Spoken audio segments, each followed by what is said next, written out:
forces allied against you, is it effectively the army? Well, we have an undeclared martial law right now in Pakistan. The army, the military establishment is running the show. And to what extent do you regret, when you were leader, not weakening their power? Look, the army has ruled Pakistan directly or indirectly for 75 years. So, you know, for me to have come in and thinking that I can, you know, get rid of the army from the from governance scene is really not possible. So, but, you know, I had to work with them.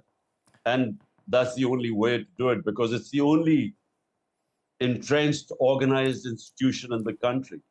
So when the whole governance structure is, the other institutions are weak,